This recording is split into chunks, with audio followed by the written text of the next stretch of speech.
Good morning and welcome to today's webcast, How to Navigate Your Next Employee Benefit Plan Audit. Before we begin, I'm going to play a brief housekeeping video.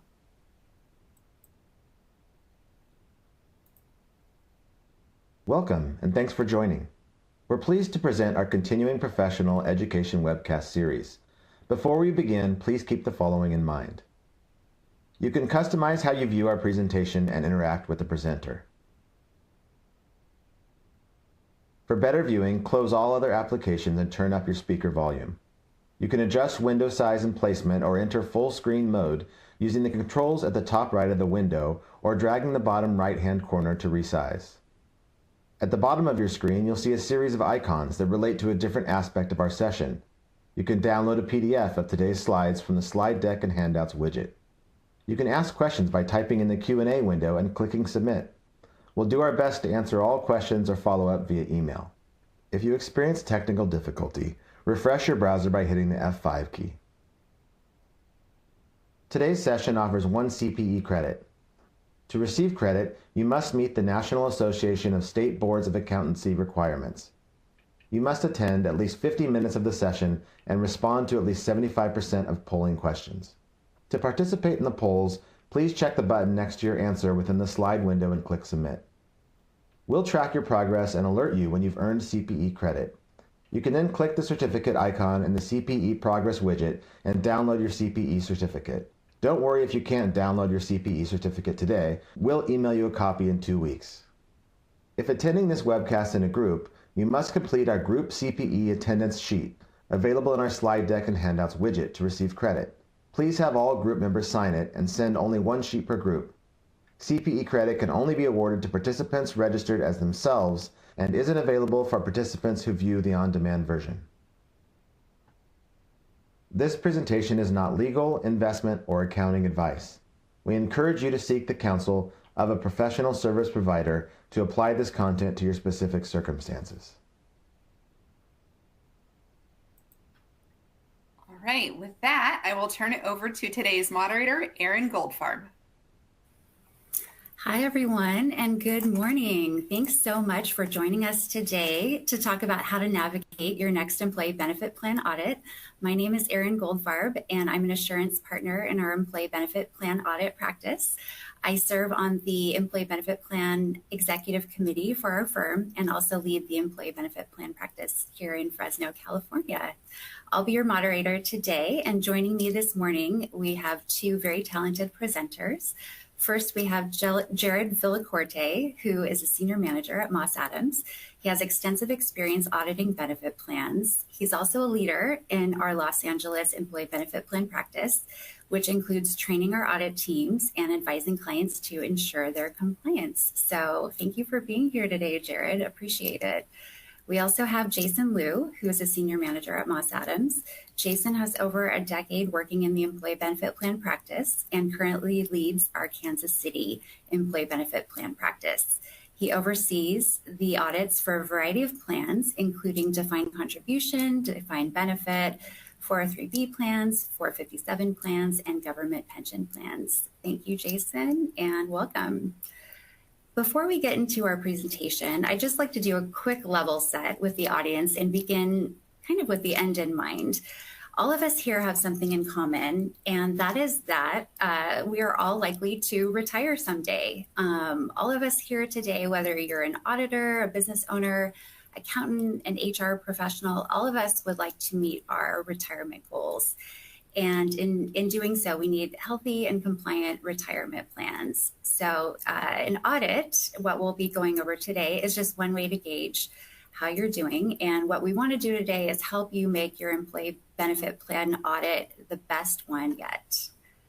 So we're going to start out with our agenda. We're going to be going over recent industry changes.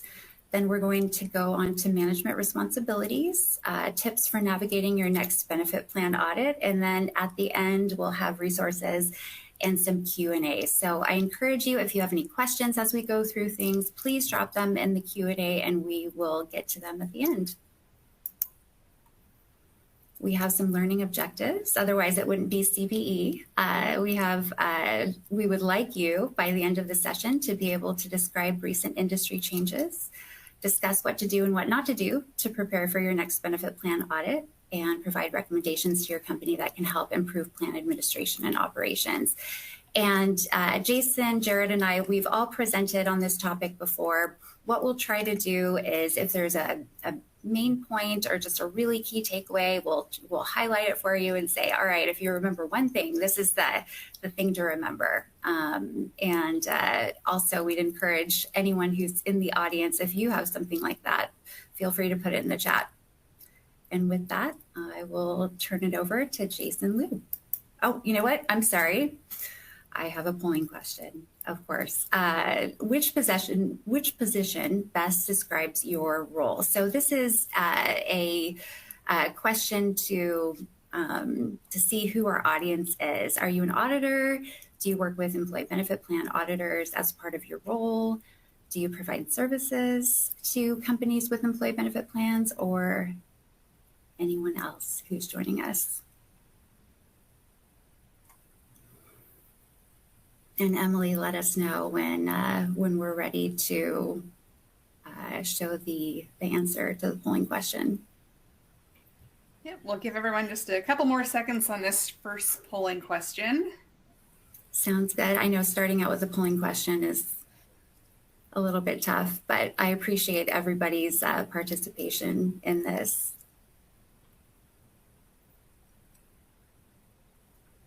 All right, let's go ahead and take a look at the results. All right. A lot in other, over half. Well, I'm curious to hear about what role you have and how you work with employee benefit plans. So feel free to put something in the chat just so we can customize our presentation even more. It looks like we have a few employee benefit plan auditors, and second largest category is I work with auditors as part of your role at the company. So looking forward to hearing these presenters and interacting with the audience further. And with that, I'm going to turn it over to Jason Liu. Thank you, Erin. So wanted to start things off with a few industry changes that have taken effect. You know, we've all been hearing about Secure Act 2.0 ever since Congress passed this in late 2022. For those that haven't, it's really a large package of elective and mandatory provisions that are going to affect our retirement plans going forward. These started at the beginning of the year, 1/1/23, and will continue all the way through 2025.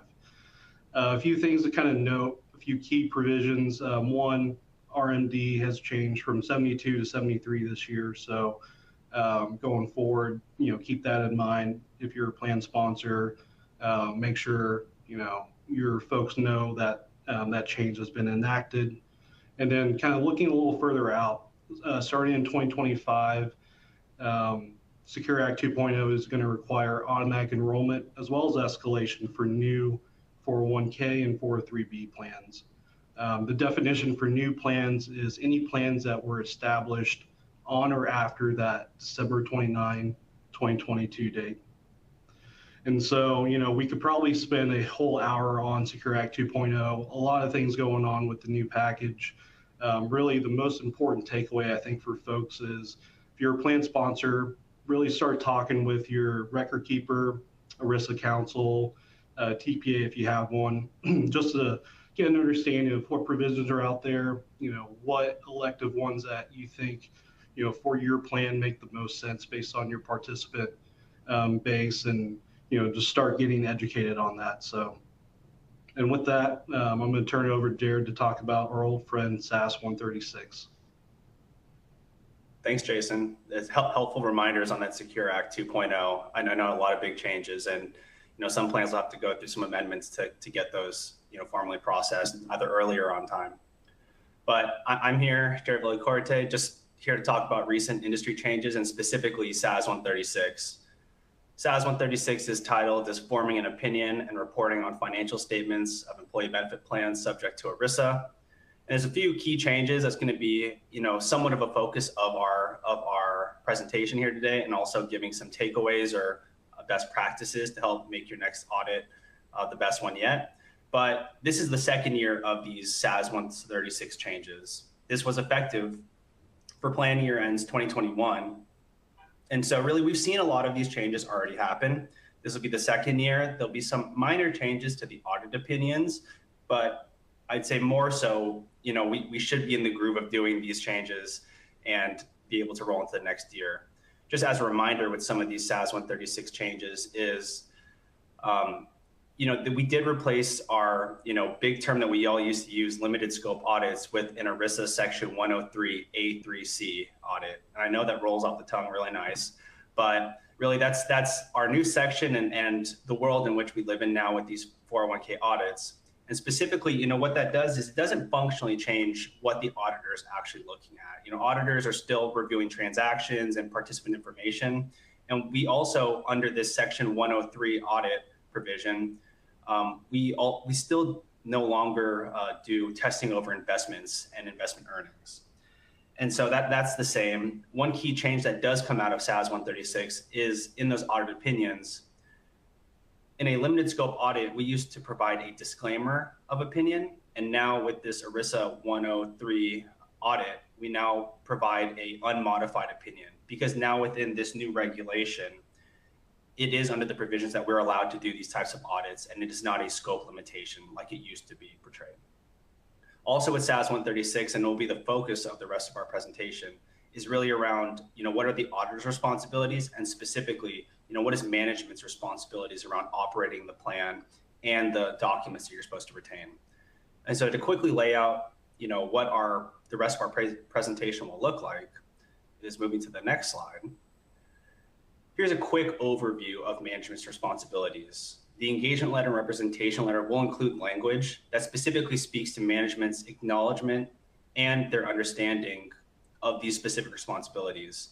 I would say that none of these are anything new that I see clients changing, but these are now specifically stated in the regulations to clarify what management should be doing. And that can include going through the bullet points here, maintaining a current plan instrument. Do you have all your plan documents, your plan amendments? We'll talk about best practices there. How are we actually going about administering the plan, understanding how the plan actually works, determining that the plan's transactions are presented and disclosed in the financial statements correctly, and consistent with the plan's provisions. Now that we understand how the plan works, is it operating correctly, and are we showing the financial statements correctly? Even with those participant records, how are we as management maintaining those records? Are we using an appropriate record keeper source? Are they covered by a SOC 1? Things like that. Having a substantially complete Form 5500. While a lot of us had these during our audits, now it's a formal requirement that management should have a substantially completed 5500, and it should be shown to the auditor early in the process so they can review it. And then lastly, really management is also responsible for ensuring that these audits, are they even allowed to be done under Section 103? Is that type of audit appropriate based on the type of certifying entity, qualified institution that you have? These are all types of high-level items that we're going to be going through. And with that, I'm going to go to our first takeaway and pass it on to Jason. All right, thank you, Jered. So takeaway number one, we're going to start really with the most important thing that we look at, which is maintaining a current plan instrument. As everybody knows, the plan document and all the associated amendments, adoption agreements that go along with that are going to be the legal binding document that the plan needs to follow for their tax haven. So understanding what to kind of maintain, making a log of things, these are important things when we come in and do an audit. This is going to be the first thing that we take a look at, for a new audit, or if it's a takeover audit from another firm. These are the things that we use to kind of understand what the plan provisions are, understand all the policies, and make sure that the plan is following them correctly. So on the next slide, we're going to see a few kind of best practices, and then also what we typically kind of keep in parallel to our clients. So Over on the right, you'll see a repository that we keep of all of our clients' plan documents, amendments that go along with that. You have your adoption agreements if you're a prototype plan, and all the other kind of necessary pieces to kind of flesh out that permanent file or your kind of plan documents. Over on the left, a few kind of best practices to be mindful of. Maintain a log, especially as your plan ages, the years go by. Make sure that you're including all the new amendments, all the, everything that's become effective going forward. Anything that gets superseded, you're marking as such, so it's no longer valid. You can keep it, you can get rid of it, but make sure that you know what the current plan instrument is, making sure that you're understanding the effective dates and the year that we're looking at from an audit perspective. The second bullet point, keep fully executed plan docs. This is really important because when the DOL or the IRS comes in to audit, they're not going to look at a draft and say, oh, this is fine, right? We're going to need to see the actual signed plan documents. Those are going to be the legal binding documents that your plan needs to adhere to. So really important not to keep drafts or unsigned documents in your repository. That way there's no confusion as to what the actual legal plan document is.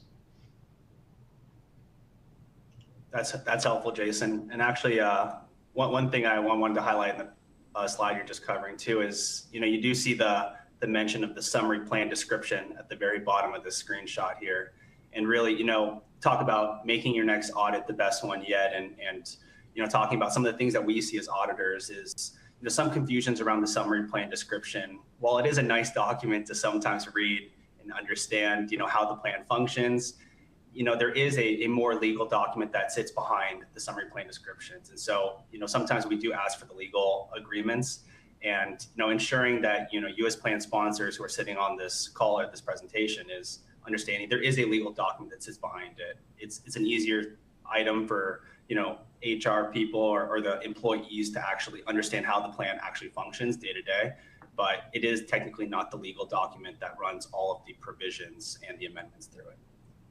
Just a quick reminder. Thank you. That's a great point, Jered. Appreciate you bringing that up. All right, and with that comes takeaway number 2, understanding your plan provisions. So, again, with the different responsibilities that management should acknowledge and understand, it's really understanding, how does your plan actually function? Being able to understand how the plan actually functions and what the plan provisions are allows you to better acknowledge and show that you are administering the plan under those plan provisions, and that the financial statement is presenting the plan's transactions and disclosing the different plan provisions appropriately. And so, one of the first bullet points we have here is management must maintain the records of the plan, not the auditor. While we did show you a screenshot of something that looks like, our records that we obtained from our client, really the responsibility here is that management should have their own records. The auditor is not part of that process. If you were to go through a DOL or an IRS review or their own audit, and they were to ask for your records, if you had to reach out to your auditor, that may be seen as a deficiency. You should be able to obtain those and provide those, rather quickly. Now, how do you functionally do that, just to help, the people on this call, how to get that done? I would say most times than not, your record keeper is actually handling some of these records for you, things like participant records, and I know that's something that we'll talk about next. But your participant records are handled by your record keeper. But thinking about all the way down the IT, rabbit hole is, do they have an appropriate SOC 1 to even manage that process to safely keep all that information for you? So while a third party can help assist in maintaining some of these records for management, there should be some scrutiny around who are these third parties, or how are we ensuring that these records are kept and that we can obtain them timely. Next bullet point here is being able to actually tie out the financial statements to the trust statements. While you may have an auditor or a third party actually preparing the financial statements, management should be able to actually tie out the financial statements to the underlying plan trust records that develop these financial statements. And so this is explicitly stated in the standards. Like I just mentioned too, in the event that you go through a DOL or an IRS audit, those plan administration and the records are going to be requested. And that includes things like the plan documents, plan amendments that are stated here. They can also be the participant records if they want to do some testing, but you should be able to produce those quickly. It should not be a huge process to be able to obtain these. And then, lastly, after you go through this process and you look through, the different records and understanding your plan, and then looking at the administration of your plan on a day-to-day basis, you might find this as a good opportunity to figure out, are we actually running the plan with how the plan provisions are actually written? Do we need to think about better control process to ensure that ineligible employees are actually kept out of the plan appropriately, or age requirements, whatever the requirements are our procedures going to run the plan appropriately? All right, next I will move on to takeaway number 3 with Jason. Thanks, Jered. So I know we kind of talked at a high level, keeping the plan documents, and now we're going to move really into kind of the day-to-day transactions, making sure that you're keeping complete and accurate participant records. Again, if you have a record keeper and they're the ones that keep, distribution applications, loan forms, all that stuff, that's great, but you still need to be responsible for that, whether it's by obtaining a SOC 1 report, understanding, what exceptions there are at the record keeper, if there's any kind of failures in their ability to kind of record keep, addressing those, and then also knowing kind of what user controls that you need to keep at your, if you are the plan sponsor at your company. That way the record keeper can get accurate information, timely, relevant information for them to do their job. So it kind of goes hand in hand there. And that's really kind of a big point of failure. I see a lot of folks kind of not really understanding what a SOC report is, or knowing that they need to kind of go through that each year just to understand, what your service provider, whether it be Fidelity, Empower, Schwab, what they're doing on their end. You can't just say, I have a record keeper, they're doing everything for us, and, we pay them and things are good. So really, at the end of the day, IRS, if they come in, DOL, as Jered said, they're going to go to management, right? They're not going to go to the record keeper and say, hey, where's this piece of information?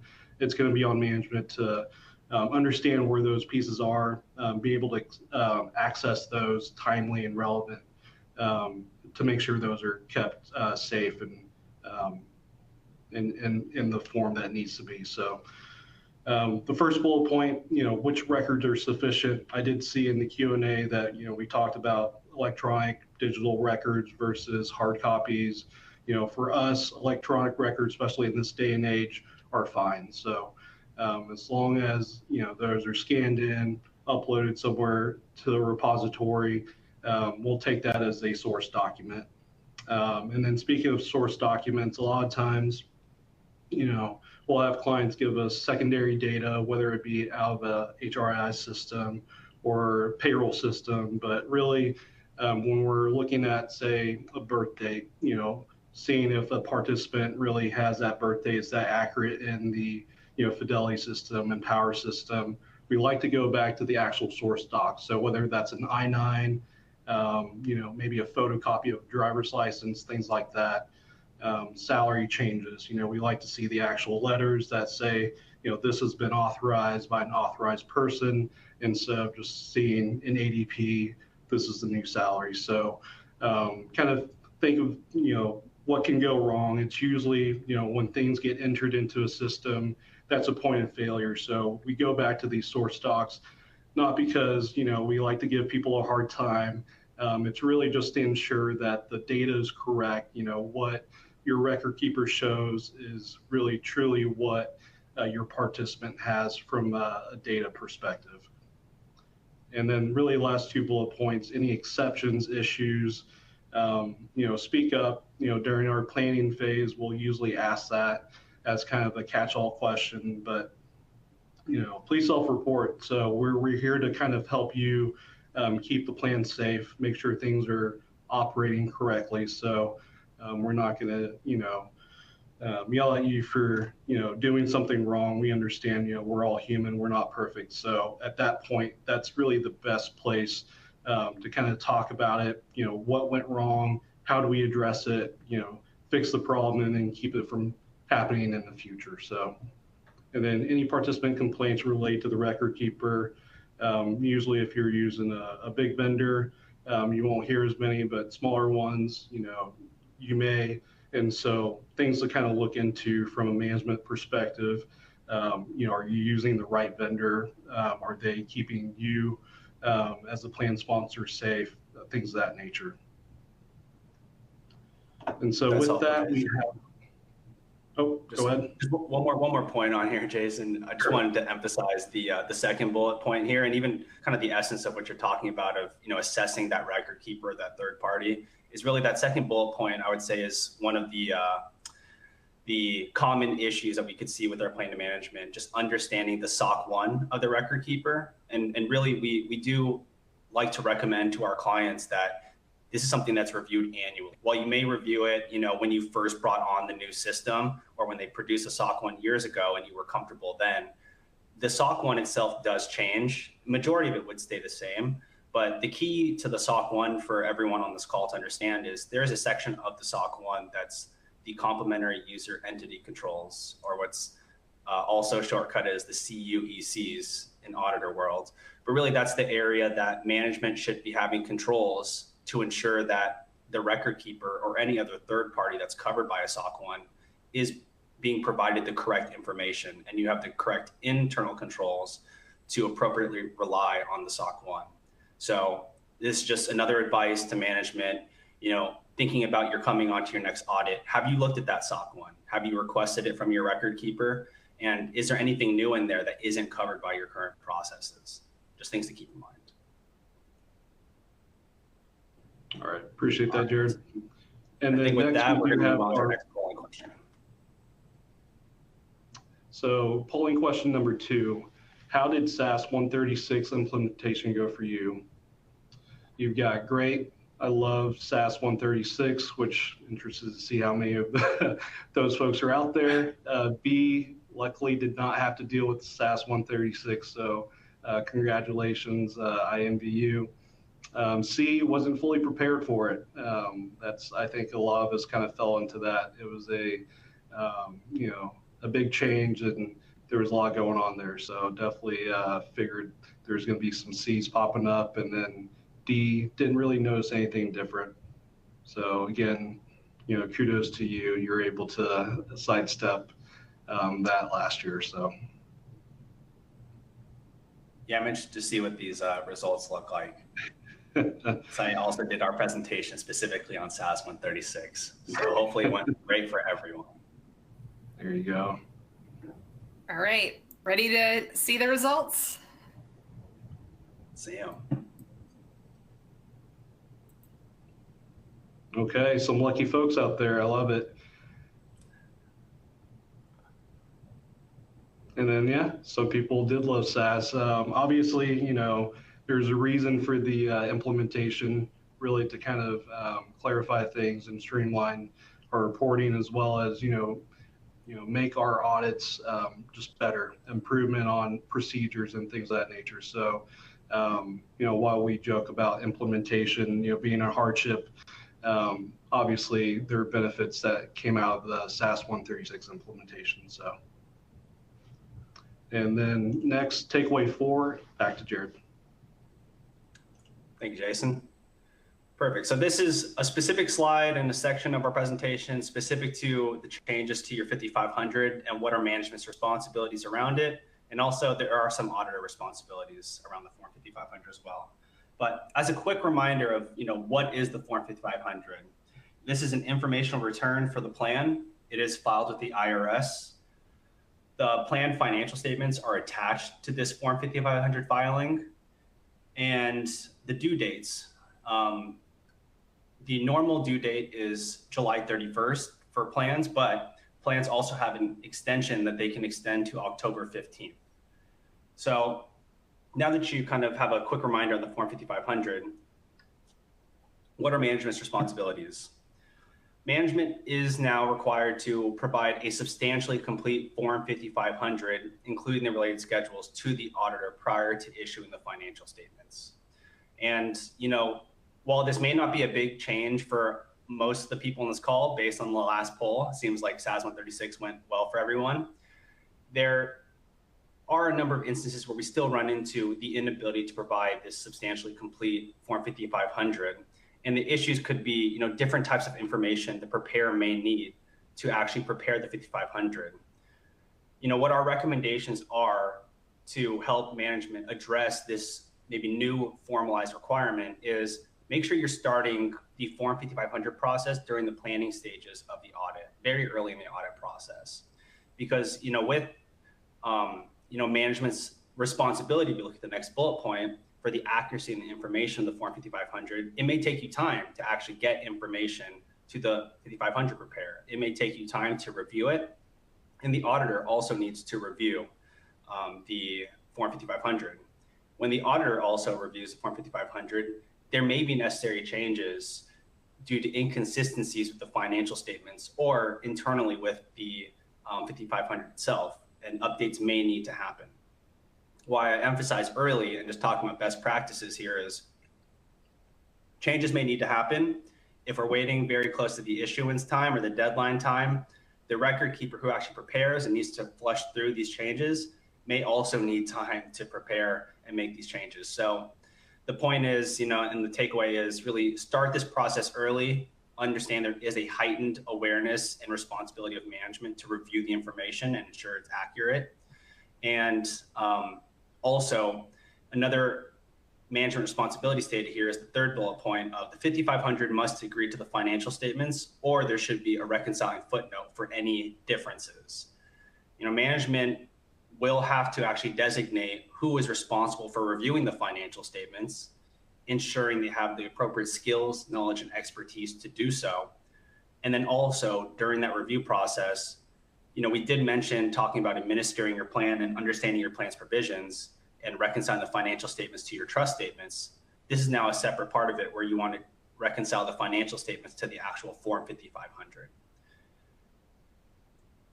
So after that, really just a quick list of, all the other schedules that management should be reviewing for completeness and consistency is things like the Schedule A. If you have an insurance contract, a GIC, a guaranteed investment contract, or other types of investments, that could show up on Schedule A. Make sure that those are tying to your Schedule H. Schedule C talks about expenses and termination of your service provider if you're changing anyone. Schedule D is for certain types of investments, specifically CCTs and PSAs, or the common collective trust and pooled separate accounts. Schedule H is for the financial information. This is just to highlight, this is the key schedule that management should be tying out the financial statements to. And the last is a Schedule SB for contributions and funding information. Now, like I said, there's some new formalized management responsibilities, but there are some auditor responsibilities. So moving on to the next slide, again, the quick responsibility here is that the auditor needs to obtain a substantially complete Form 5500 prior to issuing the financial statements, and they have to identify any material inconsistencies with the planned financial statements. So again, just another reiteration of get these 5500s early to your auditors because you don't want to be stuck at the deadline trying to make changes. The whole process of the 5500, the auditor will communicate, what are they actually doing with the 5500? What are the specific procedures? What are we reviewing and the results of our procedures? Again, if we identify any material inconsistencies, that will be communicated. And then lastly, if there are material inconsistencies, the planned financial statements or the 5500 will need to be revised. And again, best practice, do that earlier and away from our 10/15 deadline. And so lastly, this is something that we saw in 2021. So most of us should have gotten these updates processed last year, and it should be less of a risk this year. But just as a quick reminder, this is a screenshot of Schedule H, specifically Part 3, the accountant's opinion. And historically, you can see the first box there of 3A that historically used to check box number 3 for disclaimer when we used to have a limited scope prior to Section 103 audit. Now, our 5500s should have an unmodified checkbox, assuming that your audits went well under the Section 103 regulations. So that first checkbox should be checked. And then secondly, 3B should have a checkbox for number 1 for regulation 2520 103-B or -8. All right. So next I'll move on to takeaway 5 with Jason. Thank you. And really, the segues pretty well into takeaway number 5, which is really understanding your plan's audit type. So as Jered mentioned earlier in the presentation, with SAS 136, you now have full scope, same as last year, but now you also have the risk of Section 103A3C, which is replace the limited scope. So really the biggest thing to understand, and don't want to kind of go over things again, but I think it's really important to understand that now we no longer disclaim an opinion. So under 103A3C, it's really built in that we will not audit investments as long as you're able to get a certified document from your qualified institution relating to those investments. So this is really the biggest change there.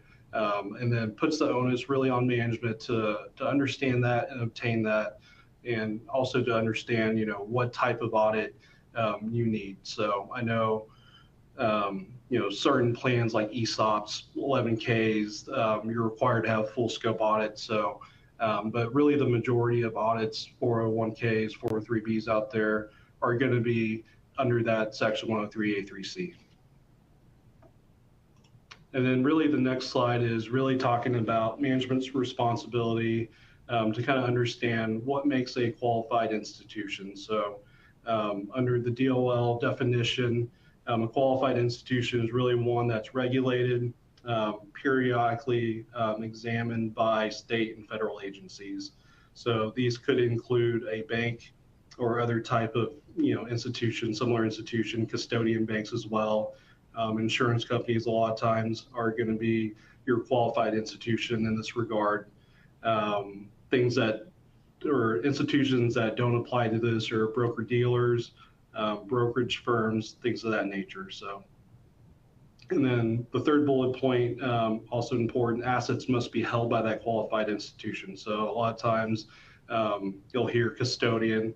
Those are going to be the ones that actually hold your assets. Your record keeper works with them just to keep the records, but record keepers typically don't hold the assets unless they're a trustee as well. Typically it's going to be your custodian bank. And really the last bullet point, just making sure that the statements that you get from that qualified institution are prepared and certified in accordance with DOL rules. So we'll talk a little bit more about that on the next slide.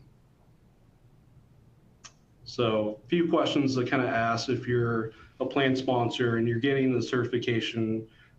You've already determined that it's a qualified institution, but also there's certain rules related to the certification.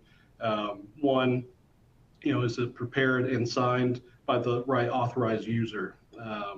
Does it cover all investments in the plan? A lot of times you'll have certain unique investments that may not be covered. And so in that case, we may have to do additional audit procedures to ensure that, we can issue a clean opinion in that regard.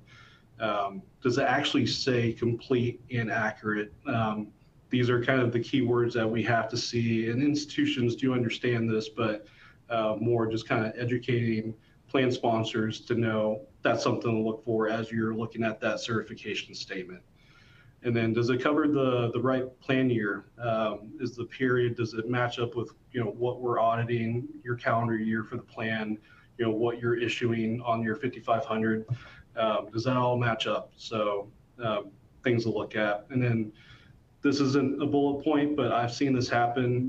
Is the plan name on that certification correct? A lot of times, you'll have different plans, and your plan name may change, things like that. You'll need to let your custodian or whoever the qualified institution know, hey, this needs to match up with my plan name exactly. So things to think about. And then with that, moving into polling question number 3. So hopefully everybody gets this right. I know we just covered it in the slide, but so A, banks, trust companies, insurance companies, if regulated. B, record keepers. C, brokerage firms. D, all of the above. What makes a qualified institution, or what is a qualified institution? I will say I see a lot of polling questions, created a few of my own. Usually when I see a D, all of the above, that's one I kind of go for immediately. But in this case, maybe think about, the previous couple slides. Maybe look at the answers a little bit more closely here. So just a little hint. And then just to remind everyone, if you have a question, please put it in the Q&A. I've been busy answering a lot of great questions from our audience, so appreciate the interaction. All right, let's go ahead and take a look at the results.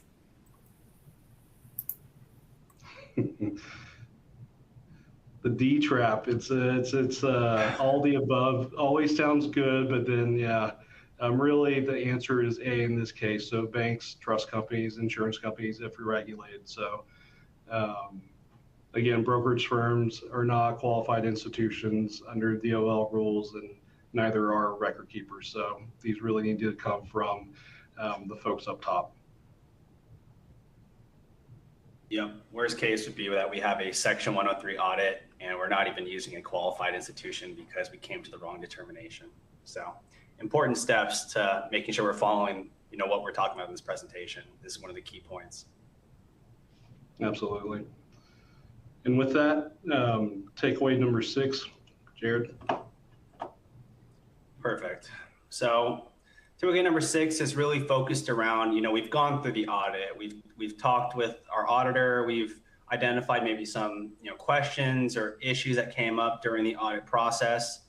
And now it's a formalization of reviewing auditor correspondence, or specifically management's responsibility to review reportable findings and making updates to your internal control processes. And so really, talking about what is a reportable finding. A reportable finding is something where, there is a potential or a known issue specifically around non-compliance with laws and regulations in the plan. Now that's like the formal definition of it. It could also encompass things like deficiencies in the control process, or anything noted, as the auditor is going through the actual audit. Now, how is management actually going to be identified or know of these reportable findings? The auditor should be communicating these in writing to whoever's considered those charge of governance over the plan. And so that usually is going to be encompassed in the AUC 260 communications, or the final communications letter that comes out with your issued financial statements. And that should note specifically, what management should be doing to improve their processes. Now, Jason and I do a lot of these audits. We have a lot of clients, and we have an array of, I'm sure, different reportable findings that we have seen. This is just a quick list of a few that we have seen. And so I think some of these we've even covered, but the SOC 1 control objectives and CUECs reviewed annually, ensuring again that you're obtaining those SOC 1s on an annual basis, and that you are reviewing specifically the CUECs annually. Those items can change year over year, and you want to make sure that your internal control processes are updated to recognize any changes in that SOC 1. Next is maintaining current agreements and amendments, something again that we talked about earlier, but is a common issue that we can see with our clients, which is, do you have the correct agreements? Do you have all the amendments that encompass where our plan is today? Are you able to obtain them quickly?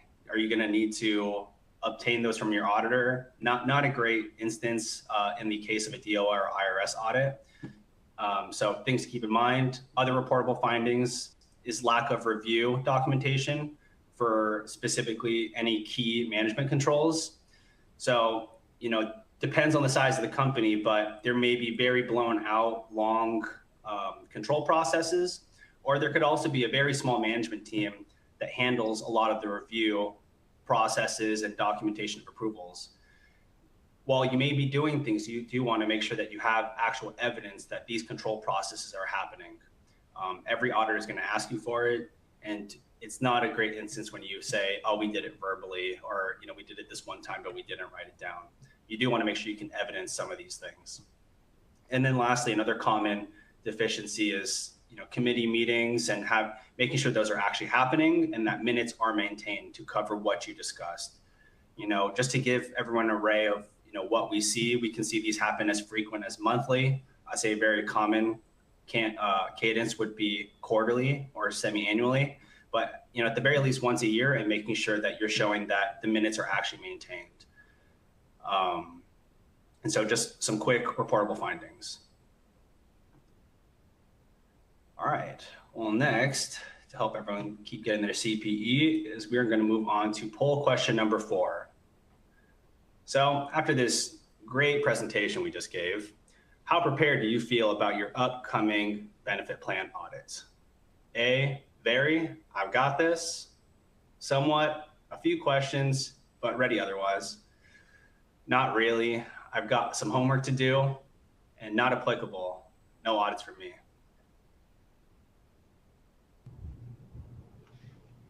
Hoping for a lot of A's on this one. I was just about to say the same thing, hoping for a lot of A's. And then just real quick, for anyone having trouble seeing the polls, if you just try refreshing your browser, that should reset it. We'll give everyone a couple extra seconds on this final poll in question here. Perfect.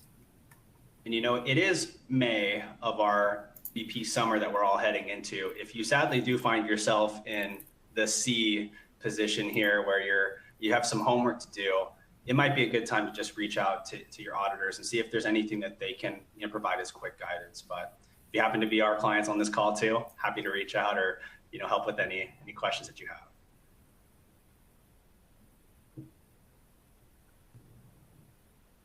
All right, let's go ahead and take a look at these final results. All right. All right. Pretty even amongst the A, B, and D. Those in the D category, no audits for you. All right. And then it sounds like about 60% are somewhat or very prepared, which is great to hear. Absolutely. And I've been monitoring the questions, and I think a good one or a good few have come up. And of course, if we don't get a chance to answer your question, we'll follow up with you after the presentation. But the question was asked, what is the most common issue or finding you see during your audits?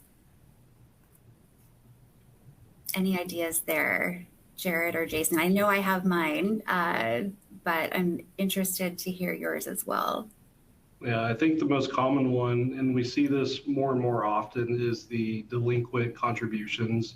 We understand with,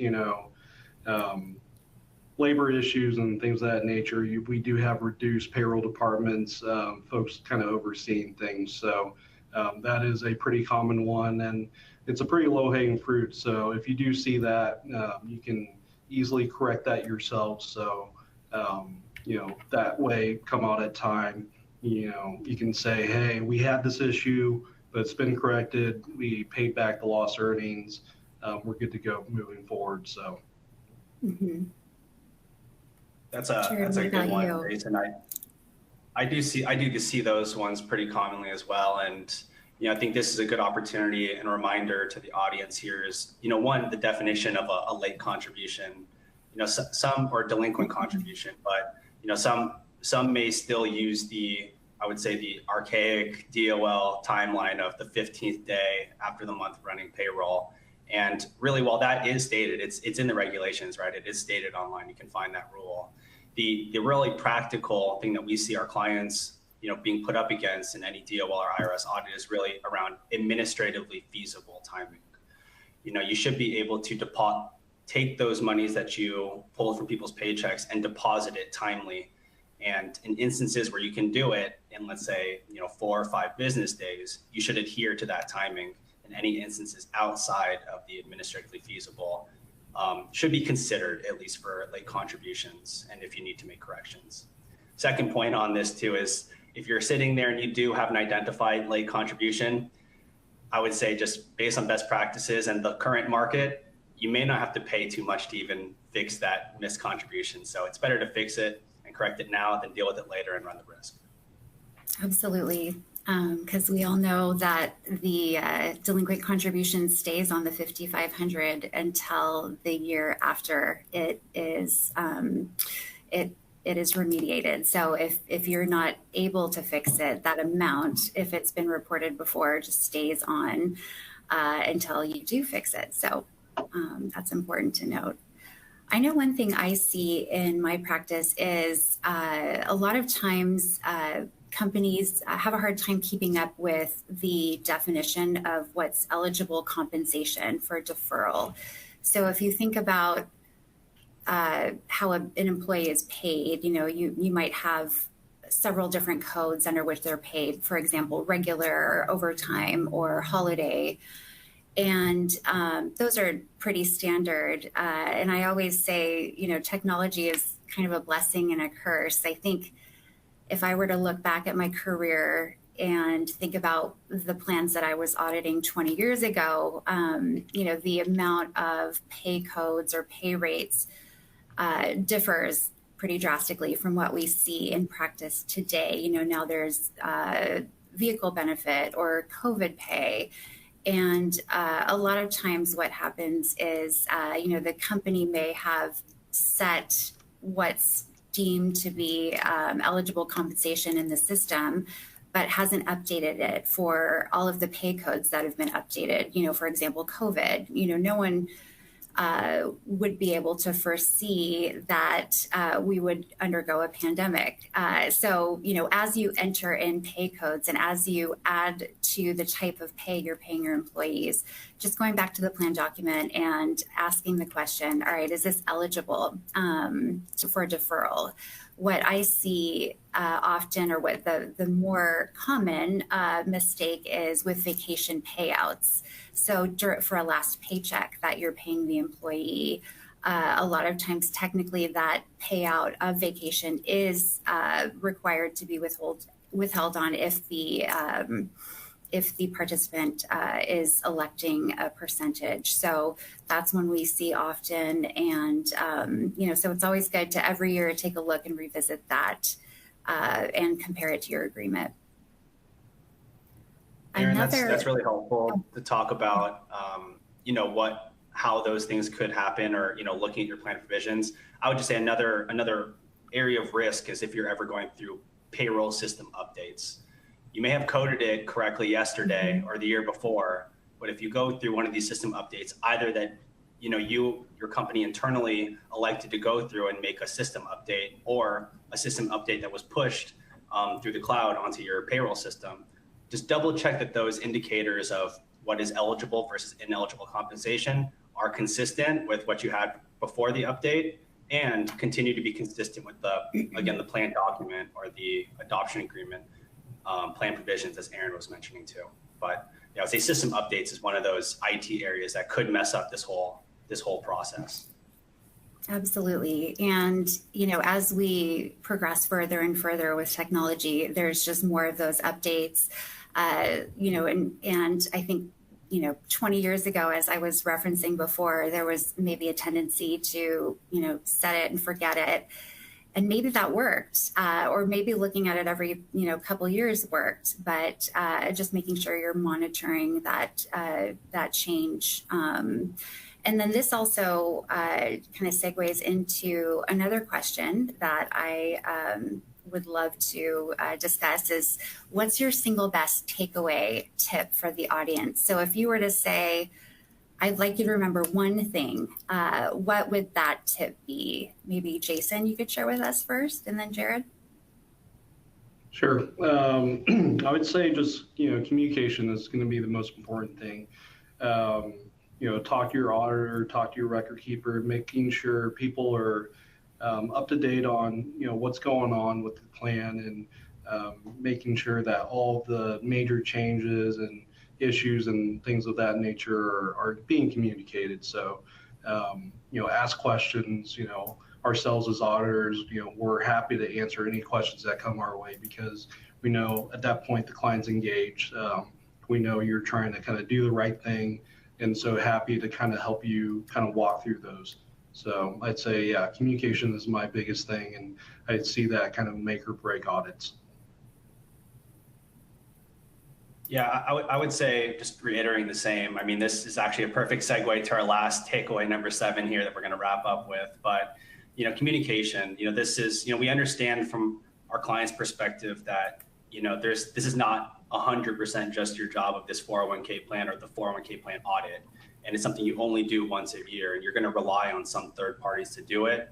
With that many hands in the process, communication is going to be key to ensuring that we end up at the right timeline. And then also with just remembering when we do these audits, right? It's during the nice summer times, which some of us may be taking some vacations, and I hope everyone is. But that those are built into the timelines, and that those don't get in the way of what we're all trying to do, which is just complete these 401k audits. And with that, our last takeaway. So this one is related to managing your audit milestones. So really, we've broken this out into kind of 4 key phases. We have planning, the audit phase, the wrap phase, and then final issuance and filing phase. So I know we've talked quite a bit about communication up front, so I won't kind of belabor the point. During that planning phase, it's really at that point you set realistic deadlines for things. When are, if you're the plan sponsor, when are you going to get the auditors the information they need to kind of take things and run with it?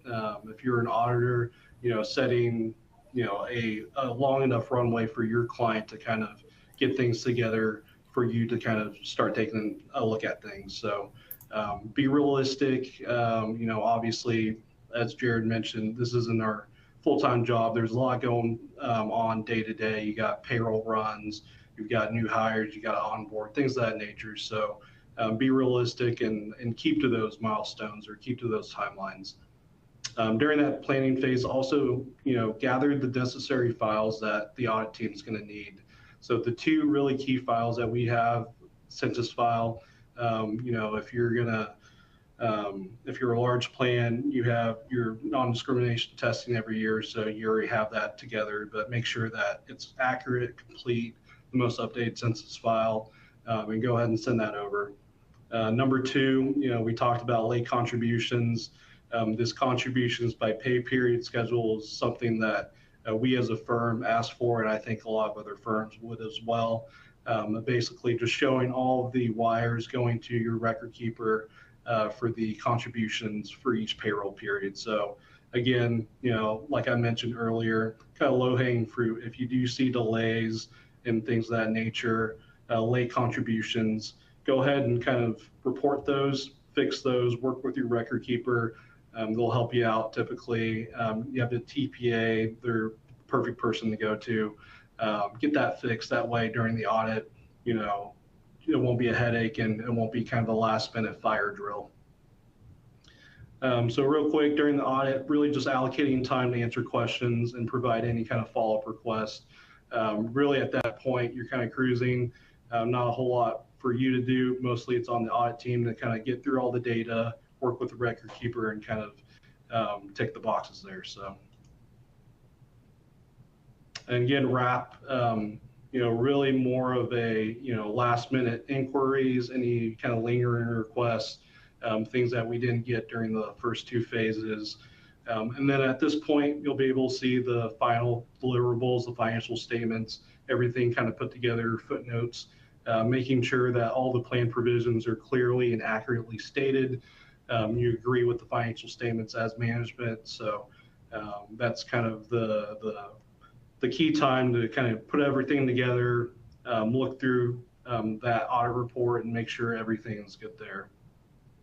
And then at the very end, issuance filing for most of us, that's going to be the October 15th date if you're calendar year and plan.